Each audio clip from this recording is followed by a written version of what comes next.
When that HOA president stormed onto my family farm, hollering about my fence, I never dreamed she'd threaten to bankrupt me, sabotage my livestock safety, or have me hauled off my own land in handcuffs. My grandfather's 70-year legacy dangled by a thread as my animals faced new dangers from predators prowling the night. Was I on the verge of losing 3 generations of backbreaking work because a power-mad HOA had its sights set on my property? Hey there, folks. I'm Tom Carver, a third-generation farmer tending this 48-acre homestead my grandfather snapped up with his military service money way back in 1952. For 7 decades, we raised our families and livestock in peace, surrounded by rolling fields and the kind of quiet you can't buy. That all changed when developers rolled in, turning our sleepy countryside into pinewood estates, a sprawling maze of cookie-cutter homes, complete with rulebooks thicker than a Bible and a venomous HOA president named Karen Mitchell. When they first broke ground 5 years back, I didn't bat an eye. My deed was crystal clear. My land was exempt from their grip, grandfathered under agricultural zoning from a time when this place was all farmland. But as I'd soon find out, folks like Karen don't give a hoot about legal documents when they've got their heart set on something. And what she wanted, I learned through a brutal lesson, was my family's land, no matter what dirty tricks it took to snatch it. The trouble kicked off last month with a gut punch I'll never forget. I stumbled out of bed at dawn, rubbing sleep from my eyes, only to find 3 of my prized sheep, each worth thousands, torn to shreds by coyotes that had slipped through my rickety old fence. I'd set up a cheap night camera a while back, mostly to keep an eye on the flock, and the grainy footage showed those sly devils vaulting the 4-foot barrier my dad hammered together 30 years ago like it was nothing. With more livestock exposed and breeding season creeping closer, I was staring down a financial cliff if I didn't act quick. Losing those sheep wasn't just a hit to my wallet, it was personal. They were direct descendants of the flock my grandfather started, hardy animals he'd handpicked after the war to build something lasting. Every morning for weeks after, I'd trudge out to the pasture with a knot in my gut, counting heads and wondering which of my woolly charges would be next. My vet, a grizzled old-timer named Doc Hargrove, stopped by to check the carnage and didn't mince words. "Predator patterns," he said, squinting at the tracks. "They've got a taste for your place now, Tom. More attacks are coming, mark my words. Insurance," he added, "would barely cover a dime of future losses, just enough to keep me mad, not enough to keep me afloat." I wasn't about to let my farm bleed out like that. After poring over county regulations late into the night and double-checking my property lines with yellowed surveys from the attic, I decided to go all in. I sank $8,000, pretty much every penny I'd squirreled away, into materials for a new 6-foot reinforced fence. I spent days researching predator-proof designs, sketching layouts on graph paper, and even roped in my neighbor's son, Jake, to help with the heavy lifting. He's a lanky kid, barely 20, but strong as an ox and eager to earn a few bucks before college. The morning we started digging post holes, I felt a weight lift off my chest. My animals would be safe again. I could almost hear my grandfather's gruff approval from the hereafter. That piece lasted exactly 43 minutes. "You can't build that hideous thing here." Karen Mitchell's voice sliced through the crisp air like a chainsaw. She came charging across my field, waving a dog-eared HOA rulebook like it was the 10 Commandments. Section 8.3 clearly states no structures over 4 feet without board approval. This monstrosity violates our aesthetic standards. I set my shovel down, wiped the sweat from my brow, and tried to keep my tone even. "Karen, my property's not part of your HOA. I've got the deed right here, plus an agricultural exemption." I pulled the faded document from my toolbox and held it out. She wouldn't even glance at it. "This whole area falls under our jurisdiction now," she snapped, yanking her phone from her purse. "I'm calling an emergency board meeting tonight. You've got until tomorrow to tear this junk down, or you're looking at $250 daily fines, retroactive to today."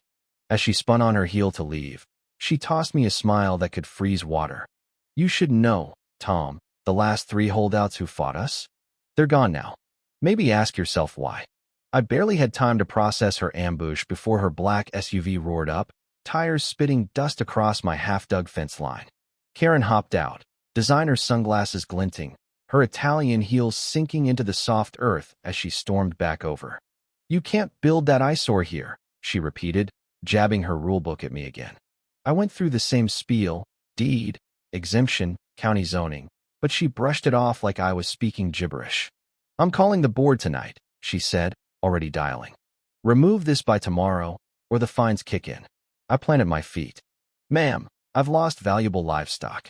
This fence is legal and necessary. Her face tightened, lips curling into a sneer. Do you have any idea who my husband is? Greg Mitchell's on the county zoning board.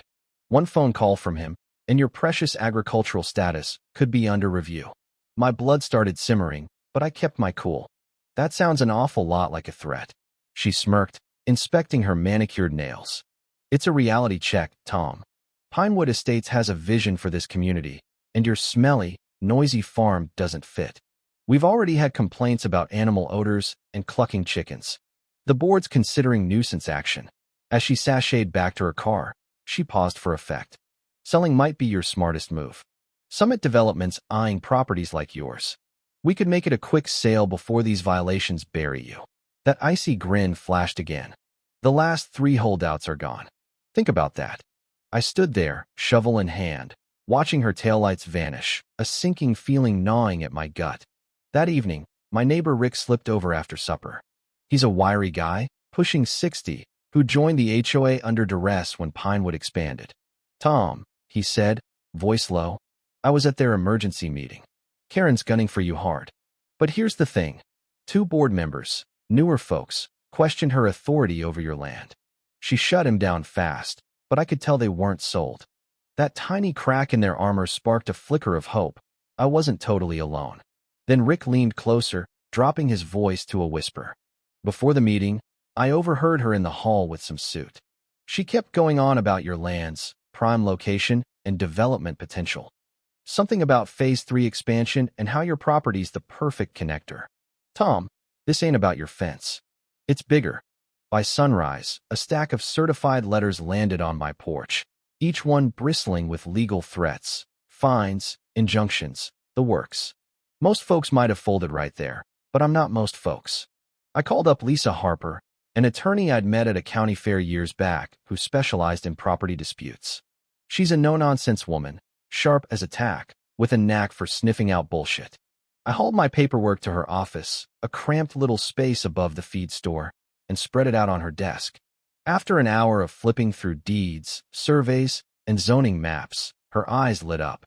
Tom, you're not just in the right here. You've got ironclad proof. Their own development plans filed with the county carve your land out of their jurisdiction. It's black and white. She drafted a cease and desist letter faster than I could blink, and I drove home with a renewed fire in my belly. The next day, I kept building, this time rigging up a few security cameras around the perimeter. Cheap ones from the hardware store, but they'd do the trick. 3 hours later, Karen was back, this time with reinforcements. 2 board members in polo shirts and a slick-haired lawyer from Summit Development. They swarmed my fence line like vultures, snapping photos, measuring posts with a tape measure, and slapping orange violation notices on every stake. I marched over with Lisa's letter and shoved it under Karen's nose. She laughed, a sharp, brittle sound. We've got 3 attorneys on retainer, Tom. We can tie this up in court until your farm's a memory and you're begging to sell. Ask yourself if this fence is worth losing everything your grandfather built. The lawyer, a smug guy with a too-tight tie, chimed in. Agricultural exemptions can be challenged. We've got substantial resources to pursue every angle. Do you? I didn't budge, but their cockiness shook me more than I'd admit. That night, the harassment kicked into overdrive. They filed complaints with animal control about my dangerous livestock, with the environmental department about runoff hazards, and even tipped off the local cops about suspicious activity on my property. Every agency demanded my response. Hours of phone calls, forms, and digging through records, exactly what they wanted, to wear me down. Later, nursing a coffee and scrolling through my camera footage, I caught something odd. Greg Mitchell, Karen's husband, lingered after the others left, snapping pics of my livestock pens and water tank. Zooming in, I could just make out property assessment grids on his phone screen. I fired the clip off to Lisa, and my phone rang 2 minutes later. Tom, she said, voice tight, this is a pattern I've seen before. They're fishing for violations while sizing up your land's value. Keep those cameras hot. We're building a counter case. Next morning, I got an unexpected call from Dave Connolly, a county inspector with a gravelly voice and a reputation for fairness. Mr. Carver, someone's pushed an urgent review of your property, claiming environmental hazards. I've got your file here, and something's fishy. Mind if I swing by off the record? I think you're being targeted. I agreed, and 2 days later, he showed up in a beat-up county truck, clipboard in hand. We walked the property, and he poked around the water system and barn. Nothing's out of line, he said, scratching his stubble. Someone's pulling strings to bury you in red tape. That same week, I woke to find 3 fence posts busted and wiring snipped in spots, not enough to collapse it, but enough to fail down the line.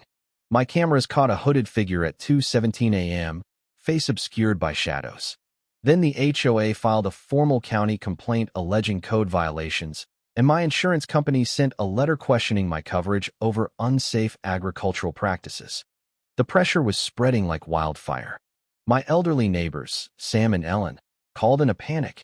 HOA letters had warned them about associating with non-compliant properties, threatening their standing in Pinewood.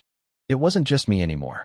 Thursday evening, I pulled into my drive to find a sheriff's deputy waiting, a stop-work order clutched in his hand. HOA says you're violating building codes, he said, shifting uncomfortably. Just doing my job, sir. But between you and me, this stinks. Too many moves, too fast. That night, my water cut off. The utility company claimed illegal connections.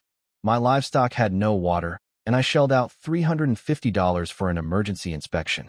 The tech found zip but muttered, "Someone's got it in for you, pal." I didn't sleep.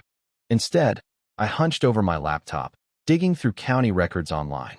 By dawn, I'd hit pay dirt, original planning docs, and leaked emails showing the HOA overstepping its bounds on multiple properties. Greg Mitchell wasn't just Karen's husband. He was Summit Development's acquisition director, and Phase 3 of their expansion ran smack through my farm.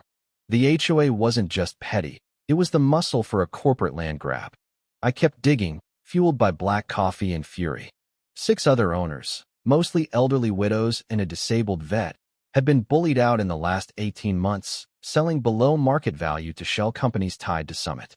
Rezoning apps sailed through the system, greased by Greg's seat on the county zoning board, a conflict he'd never disclosed. I found campaign donations to officials who'd greenlit Summit's projects, consulting fees to planning commissioners' relatives, and fudged environmental reports hiding wetland damage nearby. I tracked down those former owners. They were mad as hell and ready to talk. The vet, a guy named Pete who'd lost a leg in Iraq, had kept voicemails from Karen threatening to tank his disability benefits if he didn't sell. An elderly couple, the Hendersons, had recorded Greg admitting he'd use HOA fines to force them out. "This is investigation grade," Lisa said, grinning as she listened to the audio. Jake, my neighbor's tech-savvy kid, offered to juice up my surveillance with motion sensors and night vision. "My folks joined the HOA 'cause they had to," he said, wiring a camera. "They're scared to fight, but I'm not." 3 nights later, we struck gold. Crystal clear footage of Greg and a buddy tampering with my fence and planting motor oil near my water tank at 1:43 a.m., framing me for contamination. I called the sheriff with the video, then tipped off Emily Torres, a reporter at the County Gazette, with the whole dossier. HOA overreach, Summit ties, the works. "This isn't a neighbor tiff," she said, eyes wide. "It's organized fraud targeting vulnerable folks."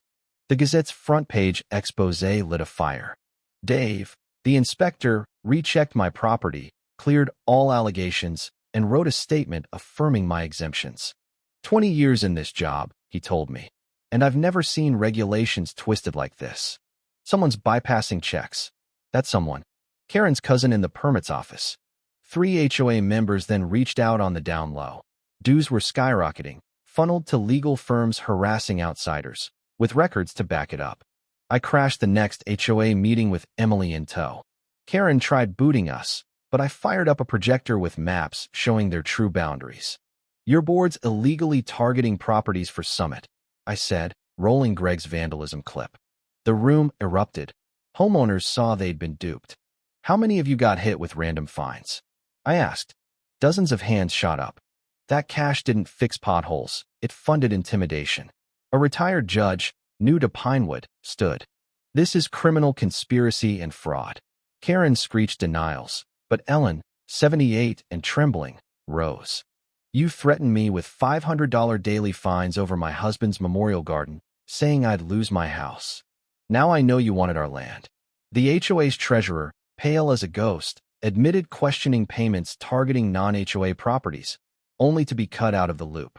The story broke big. DA opened a probe. County suspended the HOA's permit, and 3 board members bailed, claiming they'd been misled. Subpoenas uncovered kickbacks and harassment plans. The sheriff personally lifted my stop work order, apologizing someone had faked my records. Neighbors rallied to finish my fence, 20 strong, including some HOA defectors bringing food and shamefaced apologies. We wanted community, not a land grab, one said. The county commissioner stopped by. Tom, you've exposed a systemic rot we're fixing. Thank you. More victims came forward. DA eyed racketeering charges. Karen and Greg bolted with suitcases, but got nabbed before a Cancun flight. Summit's stock tanked 27% in a day. Investors fled as the scandal spread. The couple had raked in $75,000 per property they delivered, now facing fraud, conspiracy, and mischief raps. Summit's permits were yanked, Phase 3 killed. The HOA restructured with new blood and an integrity committee. 4 ex-owners got settlements. My farm thrived, adding a farm-to-table gig Pinewood embraced.